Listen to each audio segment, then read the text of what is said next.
So, welcome to the webinar, Your Money, Your Control, Making Money Manageable. I'm Dar Miranda. I'm the VP of Customer Engagement at Daily Pay, and I'm a passionate champion for helping people be more in control of their pay. I'm also an advocate for helping employers understand the needs of their employees. I'm joined by two incredibly dynamic speakers today, so I couldn't be more excited to be hosting and helping to guide the conversation. You'll notice that there's a chat. There's also a Q&A function. If you have questions throughout the process, please put them in there, and we will reserve some time at the end for your questions. So we'll be monitoring, not to worry, and we'll try to get to those. With that, why don't I jump in and do introductions? So today we're joined by Hadi Mendez, author, speaker, and coach. Hadi doesn't identify as a financial expert, but as someone who's navigating her own money journey and not afraid to keep it 100% real. I love that. Fun money fact, Hadi used to lend money to her sisters as a kid, and yes, she charged interest. All right, Hadi, we're going to have to hear about that, I think. Myrna Lane Hippolyte is a financial wellness coach with over 30 years of experience who helps individuals take the pressure off when it comes to their money and feel confident. She teaches smart, practical ways to save, invest, and build long-term wealth without the stress or overwhelm. With Myrna, money isn't confusing or scary anymore. It becomes a tool for peace of mind and living the life you want. Welcome, Hadi and Myrna. We are so excited to have you here. Happy to be here. Excited. Awesome. Awesome. Okay, I'm going to jump in. I have the easy part here. I get to ask the questions. You don't have to answer in any particular order. I may call on you just to kind of keep things flowing. Yeah, let's jump in there. Okay, so we're diving into a topic that's so important to so many people, right? I mean, money is a central part of our lives. It's part of our life every day, right? And yet it could be so scary and so intimidating and frankly so misunderstood that it makes us not want to talk about it. So tell us like why talking about money is so scary and why it's so important. And Hadi, why don't we start with you today? Okay, cool. Um, yes, so talking about money can be scary. It can be, there can be, I think, some feelings of shame associated with it, maybe a little bit of like judgment, like, if you don't make a lot of money, if you don't have a lot of money. I mean, there's a lot of, I think, feelings that come with it. Uh, in the intro, we talked about how I used to lend my sisters money, and I was able to do that because my parents gave me money very early on so that I could learn kind of how to do something, how to manage my money. So that was like, I didn't realize it at the time, but I was learning how to manage my money even back then. So I think that was a good lesson learned for me, that expose people to money as early as you can, and that maybe is an opportunity for people to become less sort of nervous and intimidated by it. But I feel like the scariness comes from maybe you're not doing it right. Maybe you're embarrassed again by like maybe you're not earning as much as you want to be earning. Maybe you're not saving as much as you want to be saving. Maybe you're not sure of how to like reel in your debt. Maybe you're spending a lot on credit cards and you're not sure how to like, kind of pay down your debt and get your credit cards cleared. I just feel like, a lot of it is shame and fear and unknown. And the best way to tackle all of that is just by talking openly and honestly about money, which, maybe with some trusted people. Maybe you need to find a financial coach or someone who's just like a trusted person, but like that is, I think, the answer. So that's some of the sources, and then the answer is just you got to find somebody you can trust and you got to talk about it. Yeah, absolutely. And finding that trusted source is important, especially when you feel safe. Myrna, how about you? How would you answer that? Well, talking about money can actually be scary for a couple of reasons. One, it can be cultural conditioning. So I am of Haitian descent from a Caribbean background, and we did not talk about money in my house. We didn't talk about it, saving, investing. it was essentially, if you hit 3 key things, you go to school, you go get a good job, and you work hard, that was the trifecta of success in my household. And so we just didn't talk about it. It was kind of rude. Money was a taboo topic. You know, you don't want people to know what you have. And so that cultural conditioning is very important. So it makes money scary because when you're silent about it, that actually leads to some confusion and to some level of shame. The second thing that can make money scary is looping in money to your sense of identity. So I can't tell you how many times I've seen, well, what I earn translates to myself and my financial status, and that can feel personal, right? Because I was in situations where I live in South Florida, where I moved from the Northeast, a nice job, nice salary, and moved down to South Florida and ended up in a situation where I lost my job. Not once, not twice, but 3 times. So I was like, oh my gosh, what's happening? And not having a job was attached to my sense of value and my identity. And you really have to be clear in terms of money is not your identity. So it can be scary when you link it to your identity and your sense of worth. But we've got to talk about money, people. It's scary, but we have to talk about it because it helps us learn, it helps us grow, it helps us advocate for ourselves. So things like, you know, if you've got to go in there and negotiate, you know, an additional salary, if you need to get, you know, better pricing, we have to be open about it. We have to talk about it because that is what I call a radical act of empowerment, makes us better. So we have to open the lines of conversation. I love that. I love a radical act of empowerment. Think about that, right? And something that you're right, we've been conditioned. I also grew up, you know, in an immigrant household, and we didn't talk about it. It's like, no, you don't talk about it with the kids. You'll worry about that later. The only thing they taught me is like, worry about your credit score, right? But then I was put out into the world to figure it out on myself. So you're right. Starting early is important. But hopefully today, those who are joining us will feel a little more comfortable after we, you know, help them feel confident in having those conversations. But, you know, I think at the core of that, I think you guys highlighted a few things here, but all of us have an emotional association with money in one way or another, right? And a common element that we hear a lot is that desire to be more in control, right? Like in control, it's something that just pops up over and over again, you know, when we talk to a lot of our users. So how, tell us how money makes you feel and what taking control of money means to you. Oh, Myrna, why don't we start with you? Well, for me, money, I'm in a different place now, right? So I do feel a sense of calm and clarity when it comes to money. It hasn't always been that way because I remember the days when I was living paycheck to paycheck and I had to take that first month, that half of the rent in the first half of the paycheck and do the same. So you get to a point where you build that sense of peace and clarity because you know that your money is working for you. Every dollar has what I call a job. The money's not just sitting in a bank account.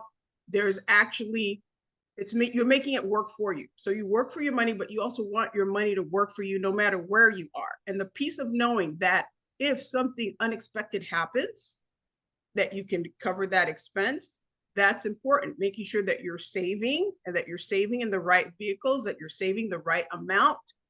Those things are critical. Those help build a pillar. You can't save your way to wealth, but you have to have a foundation. And so the foundation starts with saving. No matter how little you have, that's part of taking control of your money.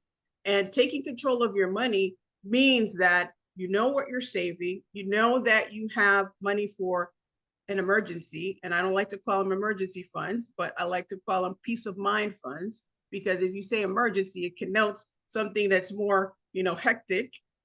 You want to call them a peace of mind funds, but taking control of your money means that you understand where your money's going.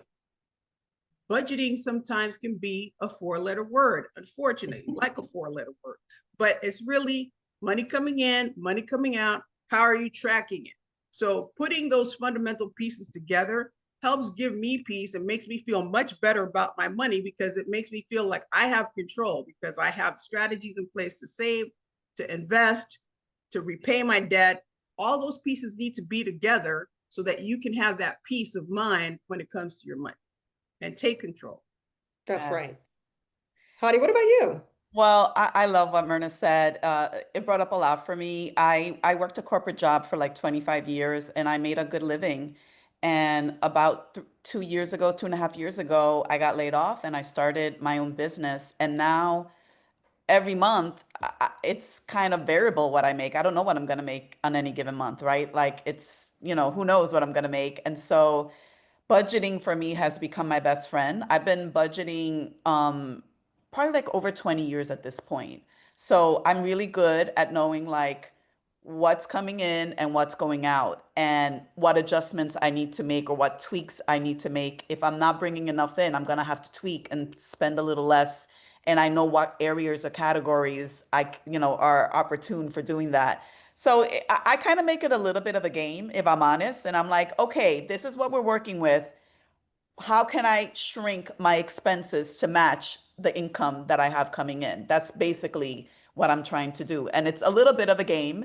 And, as long as there's a little income coming in, then I guess it's a fun game because, you have money coming in. And to the degree you have money coming in, then like, this is what I can spend. So my goals every month are to keep my credit card debt to zero. So I pay off my credit cards every month.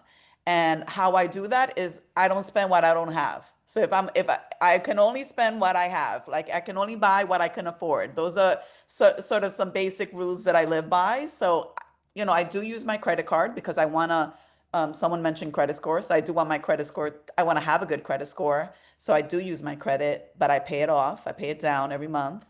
I keep my goal is to keep my savings intact. That's a very important goal for me. So I have money that I'm saving and I'm saving it for a specific purpose.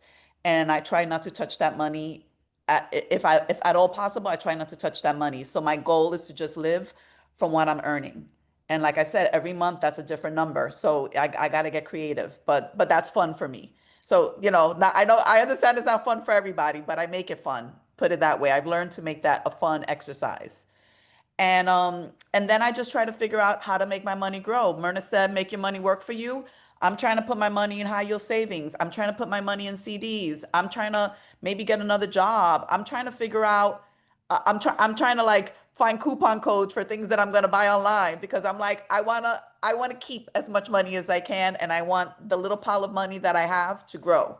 So either I'm finding ways to make it grow, or I'm finding ways to add more to it, or I'm finding ways to spend less of it. So it's like you come at it from a bunch of different angles, but the net is that you wanna be able to spend what you have, and you need to accumulate as much as you can so you have enough to pay your bills, pay your rent, buy your groceries, etc. Oh, all right, Hadi, I'm coming back to you for a second because you mentioned something about that variable income. So we're gonna come back to you in just a second. I do want to let the audience know from time to time we are going to be having polls that pop up. So we'd love to get your input, right? And it is relevant to what we're talking about. So please make sure that you're answering those polls. Interestingly, the poll we just had was about how people feel about their financial stability. And by and large, the majority of the folks felt like uncomfortable. I'm uncomfortable. I'm not in control. They felt a little uncomfortable. So very relevant to the conversation that we're having here. And Hadi, you mentioned like you have variable pay, and a lot of folks who have hourly work do have variable pay because it depends on when you work, right? So sometimes that planning is hard, and that can almost lend itself to a little bit of it doesn't always go hand in hand with what we consider financial stability, right? Yeah. And so many employers and people that I speak to are talking about this, like this term, financial wellness. And that's pretty broad, right? So when we dig in a little, what we find is that it really comes down to that sense of financial stability. So how do you define financial stability? I think of it as knowing every detail about the money that you have coming in. And I happen to have my own business and I also have a side job. I work at a bookstore as well. And I'm also a coach and I make money through coach. I have side hustles and I recommend that for everybody. Get as many side hustles as you can manage. That allows you to be able to predict better what your stream of income is going to be. So where I know my small business or the business that I own is unpredictable, I know if I work at the bookstore, I have my shifts, I know how much I'm going to make from that. If I'm coaching and I get to meet with all my clients that month, I have an idea of how much I'm going to make from that. So there is some of that variable income that I can predict safely. And then it's my goal and my challenge to try and make sure that in my business, I'm also like trying to almost guarantee like I'm gonna have at least 2 deals closed a month or so. I'm gonna kind of backtrack and say, okay, I know how much I have to spend every month in order to close the gap between the income that I know I'm gonna get and the expenses that I know I'm gonna have. I need to close like 1 to 2 deals every month in order to meet, to like kind of balance that out and make it zero. And so it's up to me then. That's the challenge that I have for myself to say, where's that deal? I gotta eat. I gotta eat. So where's that deal coming from? Where am I gonna make the money? And that's a strong motivator when you got to eat, when you got to either yourself or you got to feed your kids or you got to pay your rent. That's a very strong motivator to be like, where's that money coming from? So for me, that's kind of what it boils down to. And I keep track of all my expenses. I know there was a time early in my career, I had a job and I had a good paying job early in my career. And I thought that I could just spend, I was using my credit card for everything. I was like, Joe Moneybags, walking in everywhere and spending a lot of money. But I wasn't tracking it because I was just like in my head, I was like, oh yeah, I'm good. Oh yeah, I'm good. And then at the end of the month, I had like several $1,000s worth of expense, credit card bills, and I was like in shock.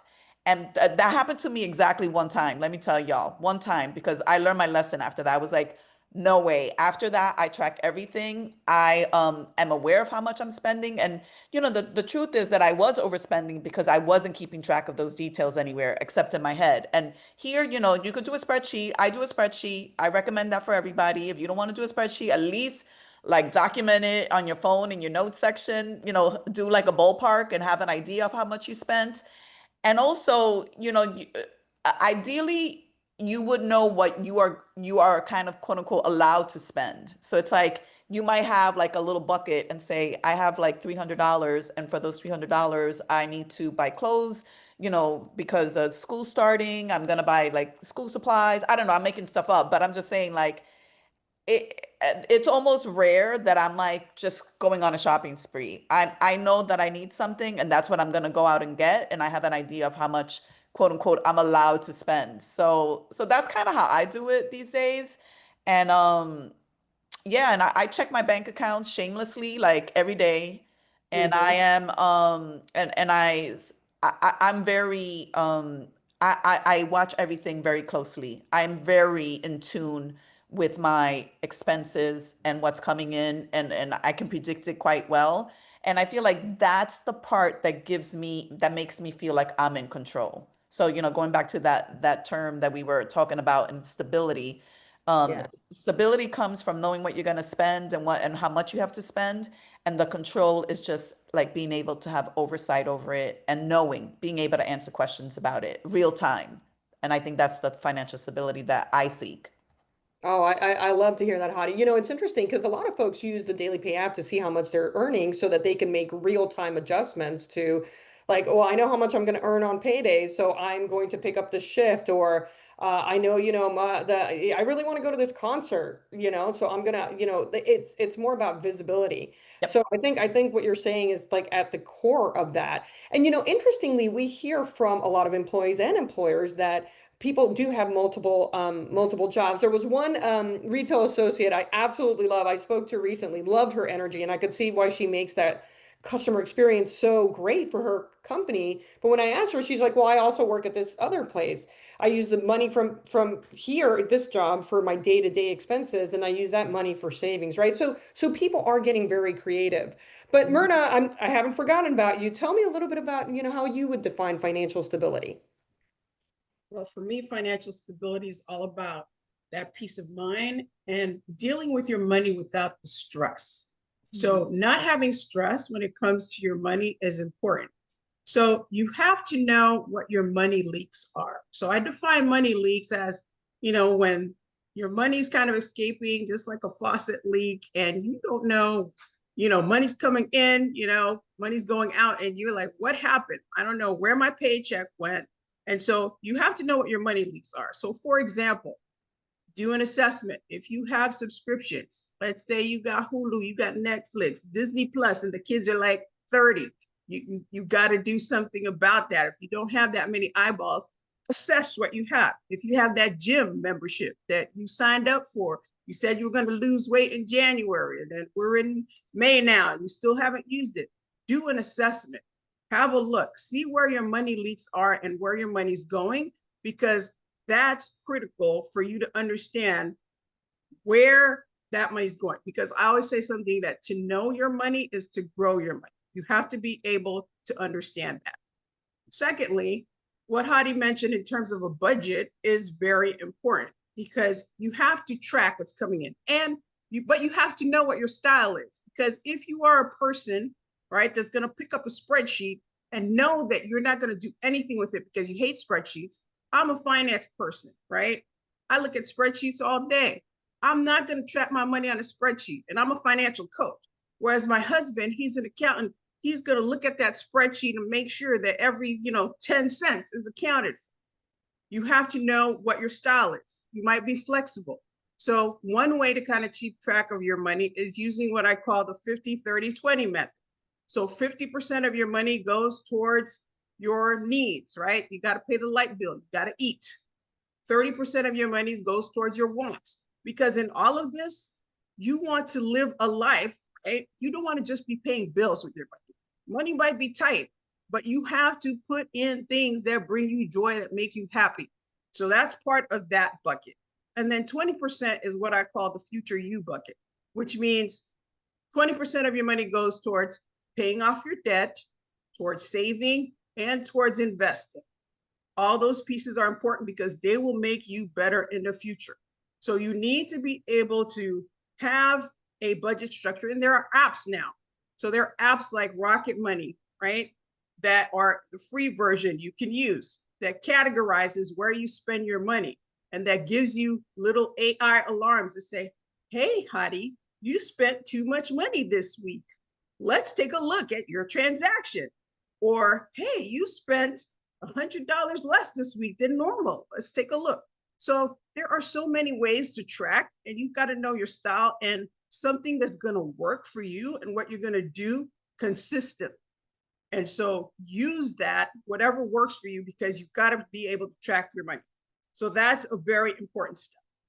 So financial stability sign is also feeling confident, not anxious, knowing your money leaks, but also devising a plan for you to grow your money through investing, savings, and making those smart decisions. And so on the savings front, one resource that I'm going to give is www.bankrate.com. And that's a resource where if you are, well, first of all, if you don't have a savings account, you need to have a savings account. 1. 2, if you have one, you need to know what interest rate you're getting on that account. A lot of savings accounts that are associated with brick and mortar banks are offering 0.5, 0.01. Right now, if you are not generating at least 3% interest in your savings account, you need to tell your bank, what have you done for me lately and what can you do for me? Move on, move your money to a high yield savings account. You need to be generating at least 3% right now. So a high yield savings account will allow your money to grow. So if you're putting some money aside, that peace of mind fund, it needs to be somewhere where you can make it work for you. If you put it under a mattress, or if you put it in a 0.05% savings, we all know with rising prices, that's not going to work. So you need to have a plan when it comes to your savings, and you need to have a plan when it comes to managing your debt, because the same way you see interest rates, have been in a place where you're getting a good 3% plus 3-4% on your high yield savings, but credit card interest rates are also going up. You have credit card interest rates that are at 29. I saw something at 29, 30%. I said, oh my goodness. Store credit cards, regular credit cards. What that means when you have a credit card that is generating 29% interest, your money, the amount that you owe on the money that you borrowed is going to double at a very fast rate. So you need to get that under control, and you need to have a plan to repay your debt. So not having debt, or having a plan to repay your debt, having adequate savings, having some investing, which we'll talk about in a little bit, is important. Those are components to financial stability. And last, you have to know where your money is. Understand where your money is. Where are your assets, right? Understand, if you're part of a family unit, you guys need to communicate and talk about money, as we talked about, because it's very important to understand where everything is. If you had some old, 401k from a job, potentially a job that you had like 3 decades ago, or maybe 3 jobs ago, you got to understand where that money is. And so knowing where all your different components of your money is going to give you that financial stability. Oh, that's fantastic. Something you said like jumped out at me is like know your style. And I think what you're implying there is that everyone may do this a little bit differently, right? And there's no like one right universal way for everyone to do it. But, the common elements there, make a plan and and whatever that looks, like for you. And sometimes, and I'm looking at some of these comments, and I think I'm seeing a theme here, right? Which is people know that they need to save more and take other actions to become more financially stable, right? But then the age-old question and a common barrier that we hear is that people just don't know where to start, right? It's like fitness, like you need to go do it, but where do you begin, right? So where is the starting line for an hourly worker when it comes to managing money? I think the starting line really is awareness, right? You have to know what's coming in, what's going out, and what you have left over. If you have anything left over, even if it doesn't feel like much, that is really the foundation. You can't build a plan if you don't know where you're starting from. The next thing is about creating what I call small wins. So that might look like setting aside $5 a week in a high yield savings account that we just talked about. It might mean tracking your spending for 30 days just to see what tool works for you. Does Rocket Money work for you? Does the spreadsheet work for you? So that you can see where your money's actually going. These small steps lead to bigger ones. Find the tool that works for you and be realistic about it, right? For me, I say if you're saving and you can save at least 10% of your money coming in, that's a good starting point. If you can't save 10%, save $5, $10, but whatever you're going to save it and do it consistently. The key is really taking control of what you have now, because consistency beats perfection. Even on an hourly wage, you can start building a savings cushion, pay down your debt, or even invest one decision at a time. I always tell people that even it doesn't matter where you are on the spectrum, things like investing, savings, paying down your debt, you've got to be able to do that. Yeah, I would add something. So you made me think of something, Myrna, and it was like when you know how much you're bringing in and you know how much you're spending, you are ideally and hopefully there's a little bit of a surplus, and that allows you to know how much you could put into savings. So I remember when I had a corporate job, I would, I had, my check would get split and the majority of it would go to my checking account. And then I had, I don't know, let's call it $200 would automatically go to my savings account. So it wasn't even something that I had to think of or do or notice or be deliberate about. The money that went into my checking account, that was my operational money, if you will. That was what I was working with. And that other money was accounted, was spoken for. It was in my savings account and I never thought about it. So that was one specific strategy that I use. And Myrna, thank you for bringing that up because I really like that approach.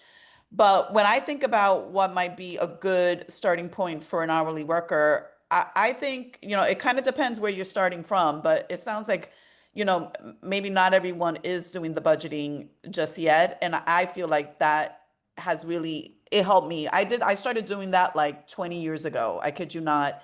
and I have not stopped doing it. And it's like second nature to me. And it is what changed my attitude toward money. It's what made me feel confident. It's what makes me feel like I can make decisions. You know, like I have choices to make. We talked about like you got to live life. Like you don't just live to pay bills. You wanna have choices and say, well, I want to take my family on a trip out or go to the movies and like, go for pizza. I don't know, whatever it is you want to do that is something, special for you and your family. And in order to have those choices, you got to be aware, very keenly aware of the details of the what's going in and out. So I want to share just a little bit, if I can, of the details of what my spreadsheet looks like. And I'm not a math person, I'm not a numbers person, but I do a spreadsheet because I am a visual person, and that helps me see what's happening. And I have different lines. All my lines down are just all my expenses. And I have fixed expenses and I have variable expenses. And fixed expenses are things like my rent and my cell phone bill and my internet bill and my groceries and, things that are like, I know I'm going to spend this money no matter what. And then I have my variable, which might be like, it's somebody's birthday this month. It's my sister's birthday, and I'm going to buy my sister a present this month. So that's a variable expense for this month. Maybe I got to go to the eye doctor, or I'm going to have a copay or something like that. So something that I don't experience every month, but I know I'm going to have this month. And so I have all my things listed, and I do list every expense because I want to see the details. So I do rent, electricity, phone charges, internet, groceries, takeout, toiletries, transportation. And I have a category called self-care/fun. So that's the one that you said you got to give yourself a little something. So I think, what was that, 20% of your number, or was it 30%? 20% was a future you, but that includes fun, it includes savings and investment. Yeah, so I definitely have I have a line item for fun, and I give and it's a nice chunk of change that I give myself for fun because I've earned it. And it's like I work hard. I work like practically 7 days a week. So I want to make sure that I am also able to have a little fun. And maybe that means treating myself to a new pair of shoes. I'm a shoe person. Or maybe it just means that I get to go to the movies or buy myself some ice cream or treat myself to coffee, because usually I do coffee at home. That's another thing that I would say. If you're in the early stages, a lot of it is like, you know, going out, treating yourself to think like buying a cup of coffee, or like, getting breakfast out or getting lunch out or buying dinner, takeout. I get a little thing from Seamless like every Friday night at like 7 o'clock, and they're like, ready to order? And I'm like, no, I'm not ready to order. I'm making my own food at home. Stop tempting me. So, I do a lot of stuff at home. Those are the sacrifices I choose to make so that I could have a little bit of that self-care fun. So I make most of my meals at home. I work from out of my home, so I can do that. So I make most of my meals at home, and it's not fun. It's not like I'm having these amazing meals at home, but it's the sacrifice I make so that I could have a little self-care fund, and I could do something fun, maybe on a Friday night or a Saturday night. So it's like, it's a little bit of sacrificing. You got to like weigh out like kind of where you want to spend your money. But I do occasionally, I do go over in an area. So let's say I have let's say I put $150 down for electricity, and in the winter I got beat up. It was like $200 heating bills that I was getting.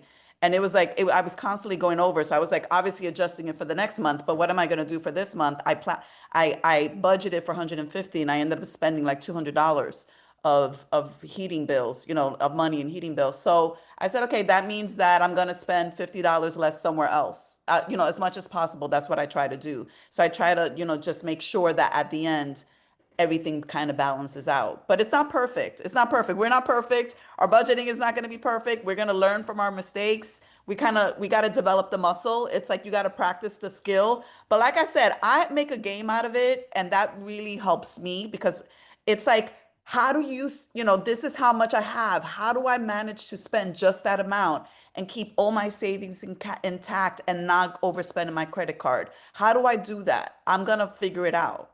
Right. And it might mean making some sacrifices now, but like in the long run, I'm going to achieve the goals that I set for myself. I think I'm seeing in the, sorry. No, Mira, please. I'm seeing in the chat a lot of, well, it's hard to kind of figure out how much to save, or sometimes something unexpected comes up. What I usually tell, people that are in that particular situation is don't leave your savings to chance. Consider this: you are your most important bill. The same way you got to put yourself before the light bill, you got to put yourself before the rent, you got to put yourself before the gas bill, anything. You put yourself first. So if you treat yourself like a bill, that will get paid. And you automate the process, as Hadi mentioned earlier. You don't leave it to chance. If it's automatically 10% is coming out, it's coming out, or you're saying a fixed amount, $50, $100, whatever that percentage is, it's coming out before you even get your money, then you're not even going to see it. But you need to treat yourself like you are your most important bill. Mm-hmm. I love that. I love that. And Hadi, you mentioned like it's not perfect. You're not going to be perfect all the time. And one of our listeners today or attendant said, Dawn, thank you for this, said consistency beats perfection. And Yep. those are words to live by, right? Because Yep. yeah, you're not going to get it right all the time, but you keep at it and you keep that consistency and it will come, right? So we Yeah, like the holidays can be brutal. That's when I find I have the hardest time sticking to my budget. But and I allocate money for like holiday presents, but even so, sometimes I go over because you can't help it, right? Like everything in the whole universe is designed to make you spend more money during the holidays. So it's like a lot of discipline and a lot of checking yourself and also grace. It's like, okay, I right. spent a little bit more than I wanted to. I, January is around the corner and I'm going to get back on track come January. So like you could give yourself a little grace and then, get back on track. Yeah, yeah. And there's always that one person you forget to buy a gift for, and then, that can throw everything off, right? Mhm. So a couple more things and then we'll jump into questions from the audience. We touched on fear and other emotions. All these things just really kind of erode your confidence around money, right? And a lot of folks I'm seeing in the chat or kind of like touching on that. So why is it important to feel confident? In particular, that emotion, feel confident about managing your money. Where would you like to begin? Well, you're I the can go expert. first. Yeah, so I say, money's power. And the thing is, I hope you feel because I think both Myrna and I think Dar, you've alluded to it too, is you are making the decisions around your money. And that allows, I think that is what builds the confidence, is making good decisions and seeing your good decisions play out. And you're like, oh, snap. I said I was going to say, look, I achieved that goal. Or, wow, I wanted to pay down my debt. I did that. I did that. I can trust myself to make good decisions and I have good outcomes and I'm on my way to the next financial goal that I set for myself. So, yeah, you want to pay your bills, you got to keep a roof over your head, you got to feed your family. We know those are all basics. But I think the you really want to have goals and then you want to align the decisions and the choices you make to the goals. So I'm going to give an example. When I was younger, I really wanted to buy a house. That was like a thing for, I guess that's a dream for a lot of people. And it's a dream that's like become harder and harder to achieve.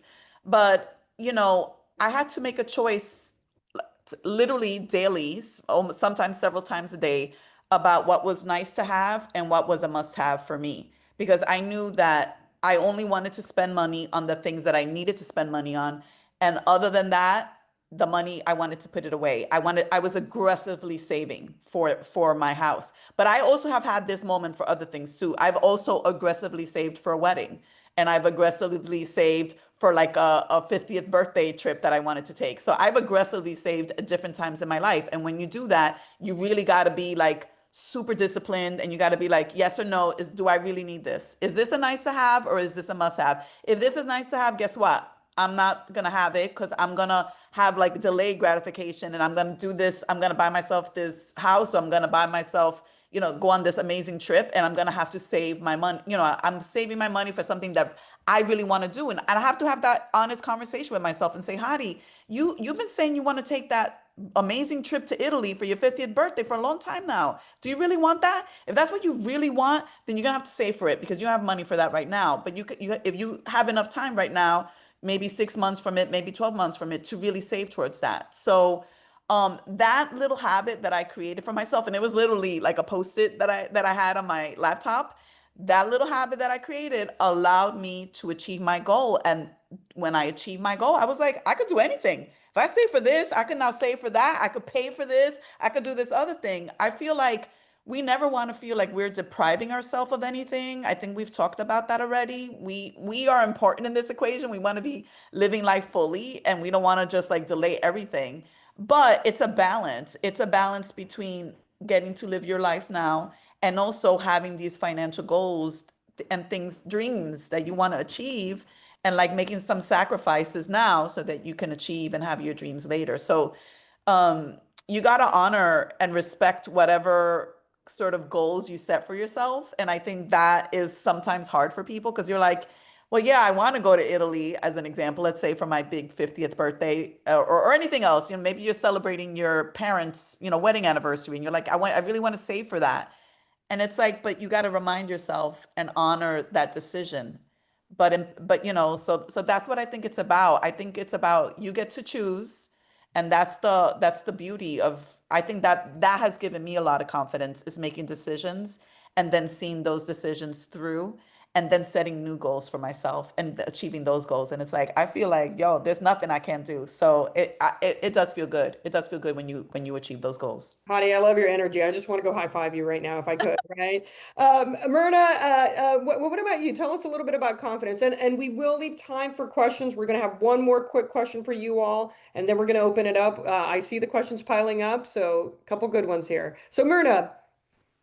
Money is such an important part of life, right? We can't operate without money, unfortunately. So having confidence with our money changes everything, right? It changes everything in terms of our outlook, in terms of what we can do and the things that we can accomplish. Part of financial wellness, and that's part of my philosophy, part of financial wellness is being able to say, hey, I have these goals, as Hadi mentioned, I have these goals that are going to require money. There are some goals that you have that don't require money, and that's great. But the reality of the situation is you have goals that require money. What are those goals? You need to identify them so that you can reach your objective. And by reaching your objective, you will gain more confidence naturally. But gaining confidence, you have to have that financial stability. And when you see that you're taking the steps, small steps, big steps, medium steps, you're taking the steps towards improving your financial situation, that will give you the confidence that you need to know that, one, I can manage my money, I can handle my money, and I can understand anything that comes, I can overcome anything that comes my way. And I can be prepared for that unexpected emergency situation or something unexpected. I don't like to call them emergencies, as I said, but you have to have that level of preparation. So having the pieces in place, right, makes you prepared. So it's like when you're getting married, right? If you got married, I remember when I got married, it was like, there's a lot of planning involved, right? A planning. So the more prepared you are, you know that something's going to go wrong, inevitably. I don't know about you, but you could plan everything perfectly. Things still went wrong at my wedding. Not that the other people could see, but I still saw that. But no matter what, no matter how much you plan, but giving you that level of preparation is key. So you need to be prepared. You need to have the baseline for your savings. You need to have some baseline for investing. You need to have some baseline for repaying your debt. And so all of those pieces together help establish the foundation that gives you that confidence. Because I've seen it time and time again with my clients that come in and say, oh, well, I don't know if I can do this, if I can manage my money. I got so much debt, I can't even figure it out. How am I going to get out of it? Once they formulate a plan and they understand the pieces and they identify the money leaks and they see where their money's going, then that gives them the confidence because there is a plan, there is a way out. I love that. Planning is it's everything. It's everything. Okay, time flies when you're having fun. Last question, and then we're going to open it up for questions from the audience. So, Okay, this is a fun one, y'all. This is a fill in the blank, right? And it's a call to action. So, invest in yourself through blank, fill in this blank, to be empowered in managing your finances. If you could leave the audience with a few final thoughts in that, what would you say? Well, I think it's well, I would say one, face your numbers without shame, right? Sit down with your bank statements. One exercise that I like to do with my clients is to tell them just pick up 3 months worth, 3 months of your bank statements, your credit card statements, and start to take a little pen and then circle all of the things that are not regular expenditures. Then you can help identify your money. So, but you've got to look at your money, see what's coming in, what's going out, and look at it without shame. Two, you got to build that peace of mind fund. No matter where you are, start small, whether it's $5, $100, set intermediate goals. Say, I'm going to save $500. This is how long it's going to take me to do it. Then my next goal, I'm going to save $700. Start small and focus on the small steps. Third, something that we didn't really talk too much about, but I am a big proponent, is investing in the stock market. You might say, well, Myrna, resources are low. Look, you can start small. $5 a day goes a long way. There are platforms out there like Acorns, Stash, where you can invest a little bit every month. The key here is to be consistent. You won't even miss it. You go spend $5. I know that Starbucks, the coffee shops nowadays, if you have $5, it's not going to get you much. By the time you say you need a grande, this, that, the other, it's going to be more than $5. And so that money, you can't let yourself be intimidated. I know sometimes investing in the stock market can be intimidating, right? But if you invest a little bit in using a robo-advisor. So a robo-advisor is simply what it implies, right?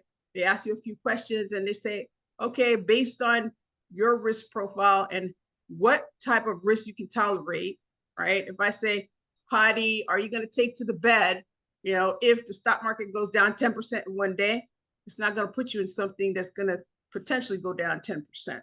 And so banks have these robo-advisor types of firms.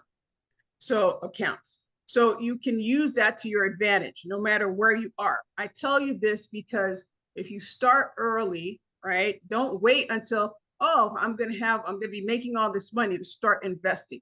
Start investing where you are. Even if it's a little bit as $5 a day, you'd be surprised at the consistent return of the market. $5 a day in 30 years could closely turn into $1 million at an average 10% rate of return. So invest in the stock market. Don't let fear get in the way. Use your employer resources, because a lot of times employers have resources when it comes to learning about investing. Do something basic, Stash, the Acorns platforms where you can invest. And then last, I would say have more than one stream of income, because it's always good to have more than one stream of income, have some side hustles. That way you can fast track some of the things that you want to do. Fast track your goals, paying down your debt, beefing up that future you fund, savings, investing, freelancing, whatever you need to do, have more than one stream of income. So if I had any tips for you, those would be the top ones. Facing your numbers without shame, building that peace of mind fund, investing in the stock market, and more than one stream of income. Don't just be dependent on one source for the money that's coming into your house. Yes, especially because we live in an economy where it's so easy to get a gig and a side hustle. So they're everywhere. So it's like very doable, and you can kind of start and stop as you need to as well. Like, that's the beauty of them. They can be, temporary, or they can kind of get you over a hump, or they can, you can use them, like you said, if you're like planning a wedding or an anniversary party or a quinceañera, or I don't know, anything special. You can like really like use that side hustle to really build up your nest egg, and then you could decide that maybe you don't want to do that anymore, and that's possible. I love your ideas. I love the tips that you gave. I'll give you mine real quick, Dar. I'm gonna give mine real quick.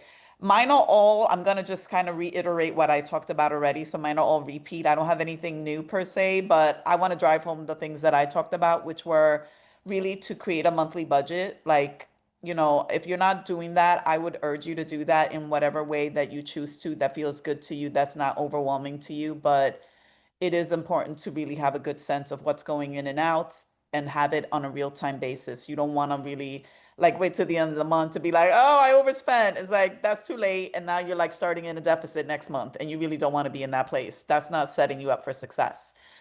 I want you to really, if you don't have a clear understanding of what's the difference between a variable expense and a fixed expense, I think that is really important too, because your fixed expenses like your rent, your mortgage, your car loan, things like that, like those are not going to change. That's like baked in. You're gonna have to pay that every month. But you do have a little bit more flexibility with your variable expenses. So I think that's where a lot of the opportunity is. And, then that's where you should look and see like, how can I reduce my variable expenses each month? So that I'm just have the minimum amount of fixed expenses and then just very little added variable expenses for that given month. And that's just going to keep your whole, the totality of your expenses down. That's the goal. The goal is to keep it down. And then I would just say, get clarity on what you must have and what's nice to have, and be really honest with yourself, because there's a lot of us out there saying we must have those new shoes, but I don't know if we do.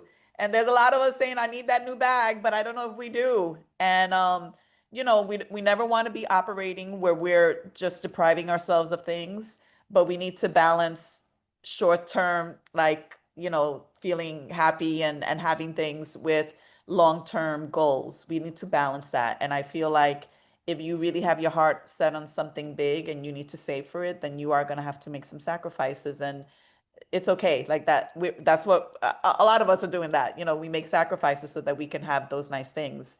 And you deserve nice things. So I hope you decide to treat yourself to something nice, and that means maybe a little sacrifice now.